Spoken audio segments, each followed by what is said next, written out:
On va passer à Visa. Le cours de Visa, alors qu'il rencontre des difficultés depuis le début de l'année, près de 15% de baisse depuis le 1er janvier 2026. Ceci étant, les analyses financières restent positifs sur la valeur, notamment parce que les réseaux bénéficient de bénéfices durables, de structures de frais résilientes et de flux de trésorerie solides à mesure que les paiements électroniques gagnent des parts de marché à l'échelle mondiale. Résultat, Bernard, est-ce que les niveaux techniques atteints en ce moment sont de nature à initier des positions acheteuses?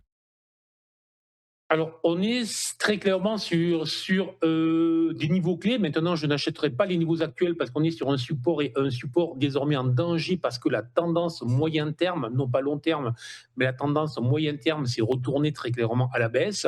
Si je me mettais sur le secteur financier, en général, là aussi, il y a pas mal de dégradations très claires et je pense que dans les prochaines journées et les prochaines semaines, on risque quand même d'avoir plutôt des mauvaises nouvelles sur ce secteur-là, on le sait bien, avec tout ce qui tourne autour du crédit privé.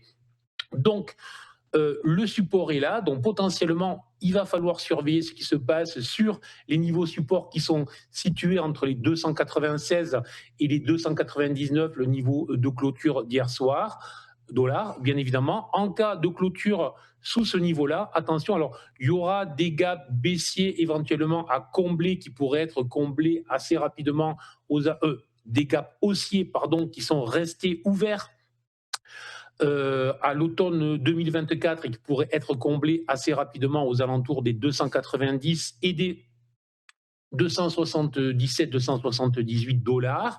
Mais très clairement, si jamais cette zone support 296, 299 venait à céder, pour moi, ça serait vraiment un signal relativement puissant qui donnerait de 15 à 20% de baisse sur Visa et sur le secteur financier en général. Donc, on est sur un niveau support, mais pour moi, il convient de se méfier. Donc, si dans les prochaines journées, ce niveau-là tient et qu'on a des signaux à l'achat, pourquoi pas en le faisant avec des stops serrés, mais sinon, plutôt méfiance totale.